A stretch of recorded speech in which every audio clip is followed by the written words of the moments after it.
Guys, and welcome to another video. So today I'll be reviewing our 3-2 defeat to Chelsea last night. Unfortunately, yet again another defeat, 4 defeats in a row now. But there are a lot of positives to take from the performance. As much as the defeat obviously is annoying, you feel down about it. It was a much better performance from us, and hopefully we can take that into our next few games and finish the season strongly and see how high up we can get in the table. So obviously going into the game, after our last 3 games and the manner of the defeat against Leicester, we were looking for a reaction, looking for a positive performance, looking for fight, passion and endeavour to be shown by us. And, I feel we did that. Obviously we started the game quite slowly, but overall as the game went, we were unlucky not to get a point. So with the team, it was pretty much the same team, apart from obviously Kouyaté coming in for Riedewald in the midfield and Scott Dann replacing Sacco after his nightmare against Leicester. I feel that was the right call to take Sacco out of the limelight, because a lot of fans are frustrated with Sacco's performance against Leicester, understandably so. So I think it was a good call from Hodgson to take him out of the limelight. I feel that we started the game quite well. We asked some questions of Chelsea, but unfortunately they took the lead quite early. Very unlucky on our part. It was a ball down the line to Willian. Gary Cahill went with him, and unfortunately as he turned to run with Willian, he tore his hamstring. Very unfortunate injury, especially at that moment in time for Gary Cahill. And I hope he obviously recovers well and is back with us next season, because he's probably going to be out for the next few games for sure. But yeah, especially at that time to get that injury, is very unlucky for us. But obviously because of that, Willian landed a free cross. Giroud was unmarked in the centre, and an easy finish for Giroud. We obviously saw a lot of people question after the game, well, as well as during it, and obviously on Sky Sports they discussed should Chelsea have stopped out of sportsmanship. Me personally, I don't think they should have, because if you actually look, Willian doesn't even look at Gary Cahill. He doesn't know that he went down injured. The ref obviously doesn't blow his whistle, so you just got to play to the whistle. Our players stopped and then carried on again, but that bit where we stopped, obviously Willian was at the byline, and then because Scott Dann was out of position, he tried to go towards Willian, left Giroud unmarked, and it was an easy finish for Giroud. You saw the way Giroud and the rest of the Chelsea players celebrated. They know it was a little bit controversial, but I think they didn't do anything wrong, and I think it's just a case of playing to the whistle. If it was maybe a head injury, you'd understand, because I think the ref would have blown his whistle. But, I think with the way, Cahill went down with the injury, Willian didn't see him and the ref didn't blow his whistle. I think we should have just carried on playing. And unfortunately, because we stopped expecting the ref to just stop it, I think that's what, made it an easy chance, or easy finish for Giroud. Because obviously Willian was not really challenged and obviously Giroud was unmarked. So really sort of frustrating. And I think it took a lot out of us with the injury. It took us a bit to get back in the game. And unfortunately then we went 2-0 down just before the drinks break / tactics break, whatever it is now. Hopefully they get rid of that soon. So I think, their fitness is definitely up by now. And it's not even hot, really hot weather. So I don't think it needs to be a drinks break anymore. It's just being used for tactics. But anyway, just before that, they got their second goal through Christian Pulisic, continuing his good form. I think maybe more could have been done in the build-up. Maybe, try and press them, pressure Chelsea a little bit more. But, the ball got out to Pulisic. Ward obviously showed him down the line because Pulisic wants to cut in on his right foot.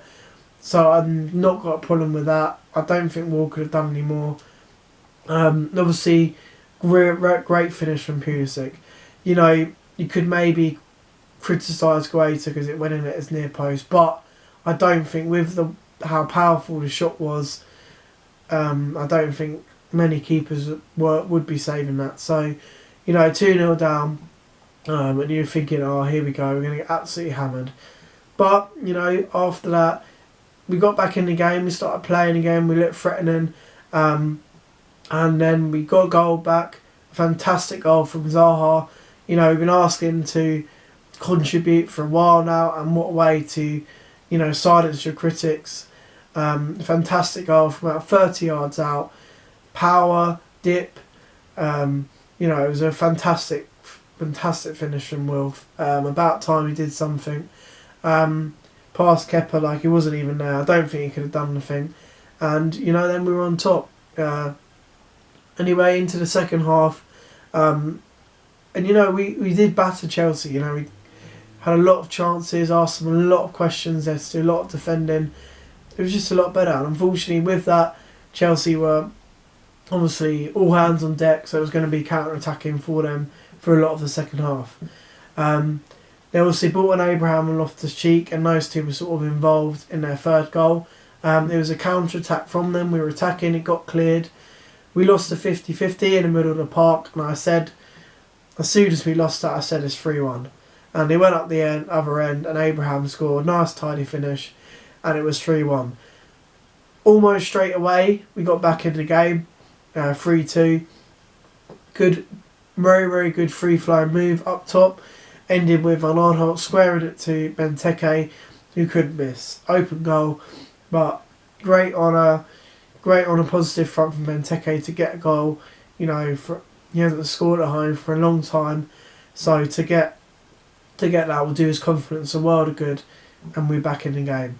Then we had a lot of chances. Again, still asking questions of Chelsea, but what sort of finished the performance or made it, or was the reason Chelsea held the game out, was the introduction of Jorginho. Obviously, Billy Gilmour was tired, so he got taken off by Frank Lampard. On came Jorginho. And Jorginho is a player, he does the basics right. He's not the most enjoyable player to watch, I will say that. But he's a player, when it's a tight game like that, he can come on and, see out the result, and that's what he did, because Chelsea were just sort of passing it round. Palace were trying to close them down, obviously get the ball back, and Jorginho, he just shored up in midfield basically, and you can't really blame Chelsea for that. It was very good game management, and good management from Lampard to do that, and basically wasting time without doing all that. Without doing out all that gamesmanship where, taking long over a foul, over a throw, or taking long over a goal kick, or taking it into corner. It was playing football by not really playing football, if that makes sense. And that's not, I'm not saying that's bad from Chelsea at all, because I'm sure a lot of teams would do that. But yeah, it was just frustrating really. And then once we eventually got the ball back, started asking questions again of Chelsea. Very, very late in the game, we had two fantastic chances. One, great work from Zaha, a lovely ball in.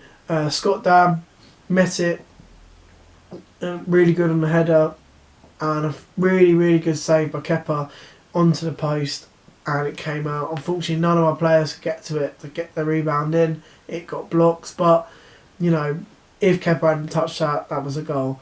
Unfortunately, if it hadn't hit the post at quite a speed, there was Max Meyer on the line. Maybe he would have been able to stick a foot out and put it into an empty net. But then obviously the question would have been, would he have been offside, all that sort of thing. It would have been a VAR review, which would have taken about 25 minutes or whatever. But, we very nearly got the equaliser. And then in the last second, a fantastic ball through to Benteke, seemingly one-on-one with Kepa, and a fantastic last-ditch challenge by Kurt Zouma. If he had got that wrong, then it would have been a penalty and a red card probably for Zouma. But he timed it to perfection, and obviously the 3 points were secured for Chelsea. So obviously, yeah, another defeat, and as I said, 4 in a row now. But there's a lot of good things to take from that game, and hopefully we can go into the next few games and just play with the freedom like we played last night, and just see what happens. Because obviously the higher you finish up the table, the more money you can get, and hopefully that will go into transfers. I hope into getting sort of a bit of youth into our team, that kind of thing. Obviously on a sort of performance front, I will obviously are going to praise Mamadou Sakho, because obviously after his performance against Leicester, he took a lot of criticism from Palace fans, obviously all the pundits, that kind of thing. But he played very well.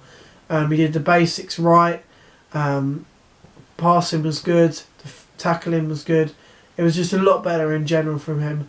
So fair play to Sakho. It was a lot better from him. Obviously he's probably going to be in the team now for the rest of the season, because obviously Cahill's injury. But hopefully if he plays like that, we'll be back in the good books for Palace fans.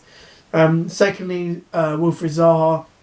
A lot better from him. He caused Chelsea a lot of problems. Obviously got a goal, which would do his confidence a world of good. Caused Reece James, Azpilicueta, and the Chelsea defence in general a lot of problems. So yeah, it was good to see. It was good to see Zaha doing what he does best.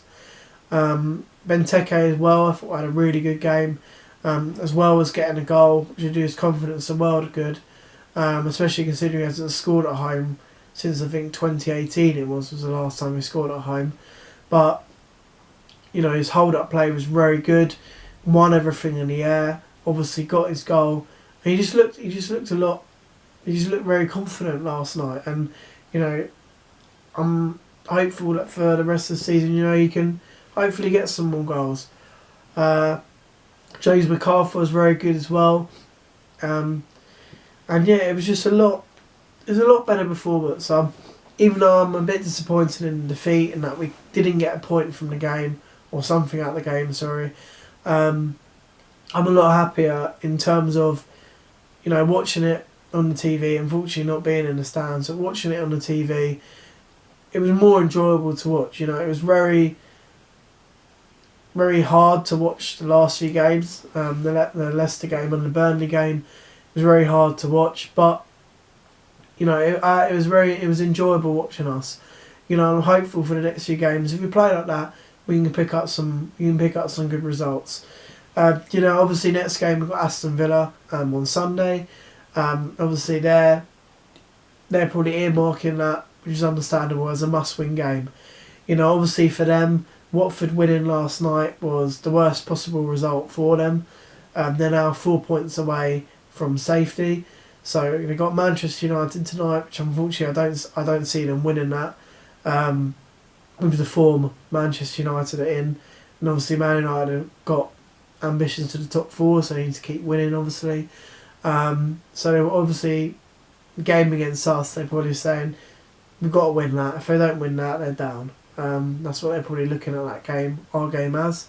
I'm looking at it as obviously we're in a strong position in terms of we're not going to go down, and we're not really playing for much.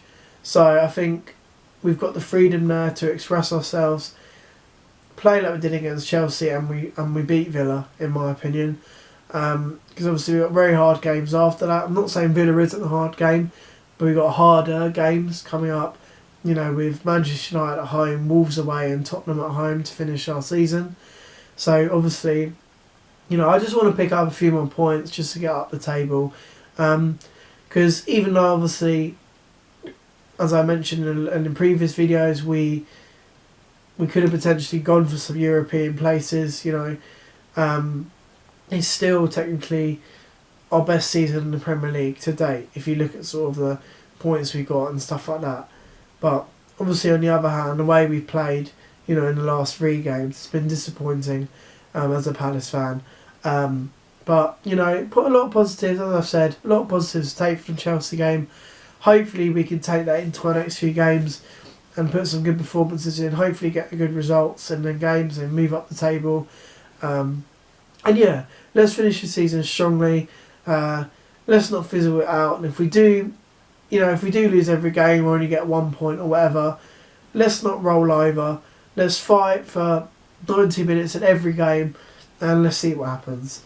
So anyway, that's the video done, guys. If any Palace fans stumble across this video, how do you think we played in that game? Do you agree with what I said? Do you think we can get any points out of our last few games? What do you think for going forward?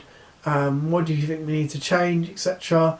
What players would you like to see bring in, and any players you sort of look at that from the teams that are potentially that are in a relegation at the moment? Do you think we can potentially buy a few of them to improve our squad? Or do you think we need to look at the foreign leagues? Do you think there's a few players in the Championship that we could look at to bring in? What do you think? If any Chelsea fans stumble across this video, what do you think of your team's performance last night? Do you think you can get top 4? What do you think for not just the rest of your season but the next few seasons? What do you think you can achieve with Frank Lampard? Do you think you need to bring in any signings in addition to obviously Werner and Ziyech for next season? And what do you think, as I said, what do you think you can achieve with Lampard and the squad you got? So yeah, thank you guys for watching. My next video will be on the Aston Villa game, probably be on the Monday or the Tuesday. I'll be watching that. So thank you, as I said, for watching. I'll see you in the next video. Please like and subscribe, and take care.